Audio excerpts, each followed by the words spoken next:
Assalamualaikum warahmatullahi wabarakatuh. Salam sejahtera untuk kita semua. Salam Om Swastiastu, Namo Buddhaya, salam kebajikan, Rahayu. Halo, selamat sore sahabat Bawaslu dimanapun kalian berada. Senang sekali kami bisa kembali menyapa sahabat Bawaslu semua dalam podcast Ngabuburit Pengawasan Bawaslu Kabupaten Kendal 2026. Sambil nunggu waktu berbuka, kita bakal ngobrol santai tapi berbobot mengenai pelanjutan spirit P2P, penguatan kapasitas dan pembentukan angkatan kedua. Sebelumnya, perkenalkan saya Anita Rosianti yang akan menemani sahabat Bawaslu dalam program Ngabuburit hari ini. Baik, sebelum saya mengenalkan narasumber, izinkan saya membuka podcast ini dengan pantun.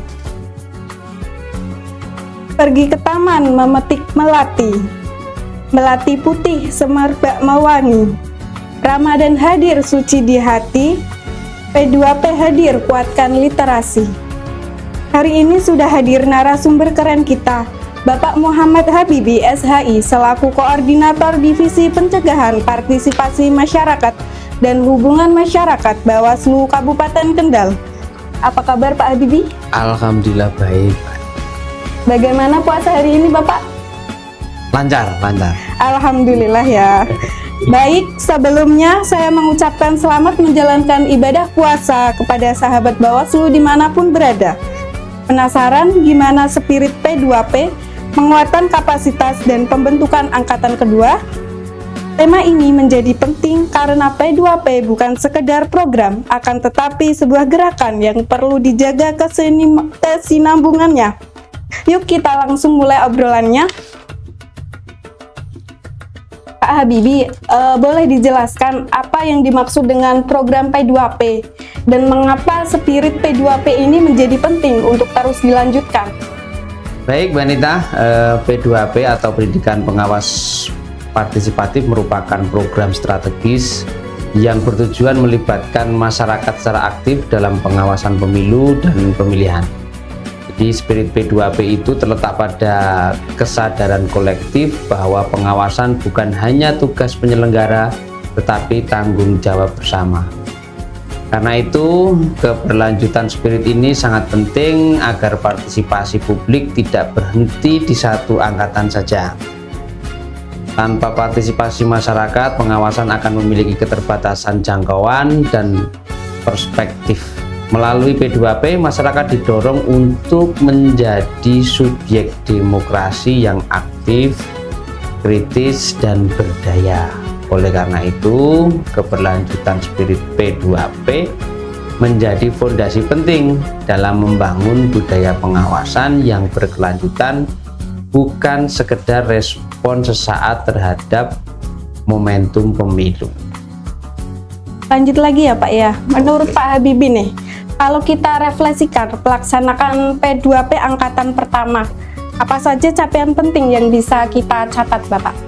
Di pelaksanaan P2P untuk angkatan pertama ini memberikan banyak capaian positif yang patut diapresiasi ya, dan berhasil membuktikan bahwa masyarakat jika diberikan ruang dan kapasitas mampu menjadi pengawas yang kritis dan konstruktif. Salah satu capaian utama adalah meningkatnya literasi kepemiluan di kalangan peserta, baik terkait regulasi, bentuk pelanggaran, ataupun mekanisme pengawasan. Jadi peserta P2P tidak hanya memahami secara teoritis tentunya, tetapi juga mulai memiliki keberanian dan kepekaan dalam melihat potensi masalah di lingkungan sekitarnya. Selain itu, P2P angkatan pertama berhasil membentuk jejaring pengawasan partisipatif berbasis komunitas. Jadi mereka punya komunitas masing-masing ya.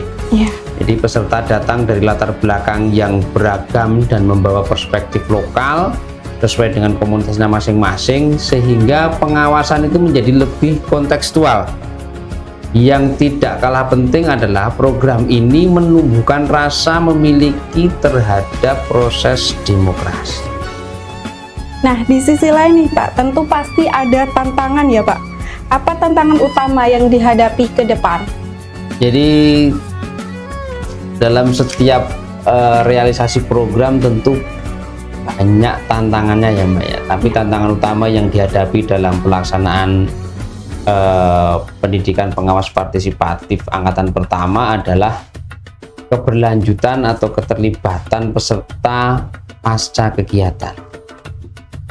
Tidak semua peserta ini mampu untuk terus aktif karena mereka tentu ada banyak keterbatasan. Salah satunya adalah keterbatasan waktu, kemudian kurangnya dukungan lingkungan, atau belum adanya sistem pendampingan yang berkelanjutan. Ini menjadi evaluasi tentunya agar ke depan penguatan kapasitas ini bisa lebih terstruktur dan berkelanjutan.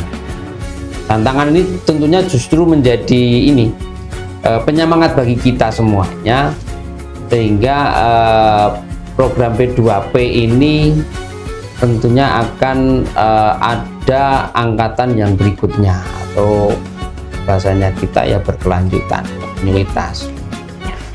Nah, menurut Pak Habibie nih, kapasitas apa yang paling krusial untuk diperkuat pada kader P2P ini? Kapasitas yang paling krusial untuk diperkuat pada kader pengawas partisipatif adalah pemahaman regulasi kepemiluan dan kemampuan analisis terhadap potensi pelanggaran. Jadi setiap kader ini diharapkan paham terkait produk-produk regulasi yang kemudian menjadi acuan dalam pengawasan. Di kader P2P ini perlu mampu membedakan mana persoalan administratif, mana pelanggaran, dan bagaimana menyikapinya secara tepat. Selain itu, literasi digital juga menjadi sangat penting ya, karena mengingat dinamika pemilu saat ini semuanya itu terjadi ataupun banyak terjadi di ruang digital. Di samping aspek teknis, penguatan kapasitas juga harus menyentuh aspek soft skill seperti komunikasi, etika pengawasan, kemampuan membangun jejaring, dan keberanian menyampaikan kebenaran secara bertanggung jawab.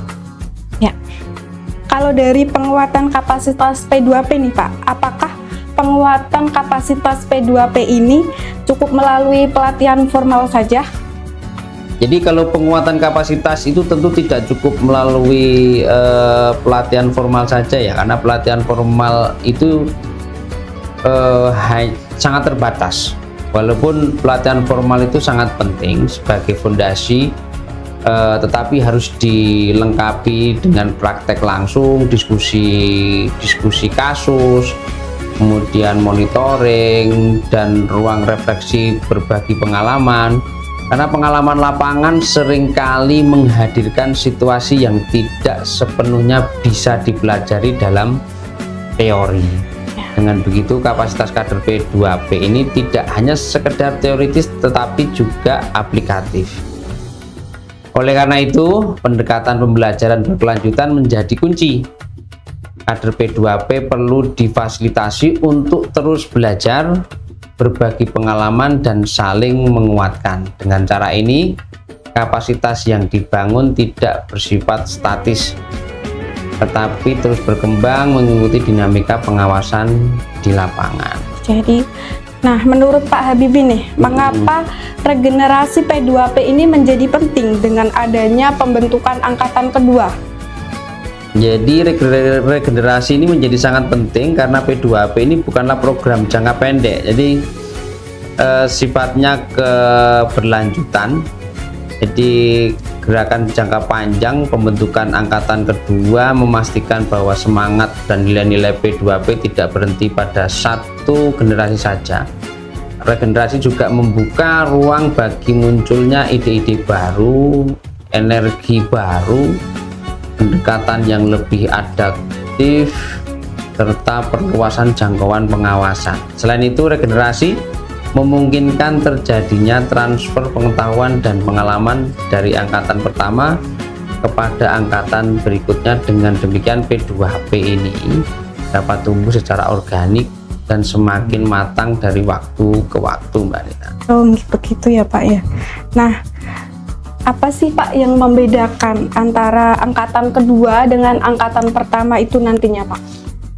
Ini sebatas harapan tentunya ya Mbak. Ya mungkin nanti bisa kita realisasikan supaya kemudian ada peningkatan. Jadi angkatan kedua diharapkan memiliki keunggulan dari sisi kesiapan sistem dan pembelajaran dari pengalaman angkatan pertama. Nah, kita sudah menjalani angkatan pertama, tentunya harus ada peningkatan kan Mbak? Iya. Kurikulum dapat disempurnakan, sistem pendampingan yang lebih kuat, dan jejaring pengawasan sudah mulai terbentuk. Angkatan pertama tidak lagi hanya sebagai peserta, tetapi juga bisa berperan sebagai mentor atau penggerak. Dengan demikian angkatan kedua tidak memulai dari nol, karena mereka sudah memiliki mentor yang di angkatan pertama tersebut. Perbedaan ini menjadi nilai tambah dalam mempercepat penguatan pengawasan partisipatif. Kalau dari Pak Habibie nih, apa sih harapannya untuk keberlanjutan P2P ke depannya? Oke, jadi harapan besar terhadap keberlanjutan P2P adalah terwujudnya ekosistem pengawasan partisipatif yang kuat, mandiri, dan berkelanjutan. Di P2P ini diharapkan tidak hanya hadir menjelang pemilu saja, tetapi menjadi bagian dari pendidikan demokrasi yang terus hidup di tengah masyarakat. Dengan demikian pengawasan partisipatif menjadi budaya, bukan sekedar kegiatan seremonial.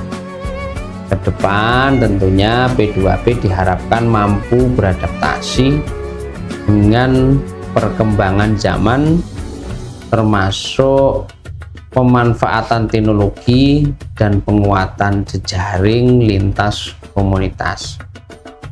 Semua ini sebenarnya bermuara pada satu tujuan, yaitu menjaga kualitas demokrasi yang adil, jujur, dan berintegritas. Itu berulang kali kita sampaikan terkait muara dari semua program yang kita laksanakan. Terakhir nih Pak, pesan singkat untuk calon peserta atau masyarakat yang ingin terlibat dalam P2P ini. Baik, ini untuk pesan singkatnya adalah jangan ragu untuk terlibat, karena pendidikan pengawas partisipatif ini adalah bentuk kontribusi nyata untuk demokrasi melalui P2P. Kita tidak hanya belajar tentang pemilu, tetapi juga belajar tentang tanggung jawab, kejujuran, dan keberanian bersikap. Ya, baik sahabat Bawaslu, dari obrolan kita hari ini dapat kita simpulkan bahwa melanjutkan spirit P2P merupakan langkah strategis untuk memastikan pendidikan pengawas partisipatif yang tidak hanya berhenti sebagai program sesaat, akan tetapi berkelanjutan. Nah, pengalaman P2P angkatan pertama telah menunjukkan bahwa keterlibatan masyarakat yang dibarengi dengan peningkatan kapasitas mampu memperkuat kualitas pengawasan pemilu dan pemilihan. Nah, dalam hal ini penguatan kapasitas menjadi kunci utama baik dari aspek pemahaman, regulasi, keterampilan pengawasan, maupun penguatan sikap kritis dan etika partisipasi. Nah, dengan demikian keberlanjutan P2P ini bukan hanya tentang menambah jumlah kader, akan tetapi membangun ekosistem pendidikan pengawas partisipatif yang solid, adaptif, dan berorientasi pada penguatan demokrasi yang jujur, adil, dan berintegritas. Nah, terima kasih banyak Pak Habibie atas waktu dan penjelasan yang sangat bermanfaat. Semoga menjadi penguat literasi bagi kita semua. Sebelum kita mengakhiri perjumpaan kita, izinkan saya menutup dengan sebuah pantun. Langit senja bertabur cahaya, beduk Ramadan terdengar syahdu. Spirit P2P terus dijaga, demi pengawasan kian bermutu. Saya Anita Rosyanti selaku host pamit undur diri. Sampai jumpa di program Ngabuburit Pengawasan berikutnya.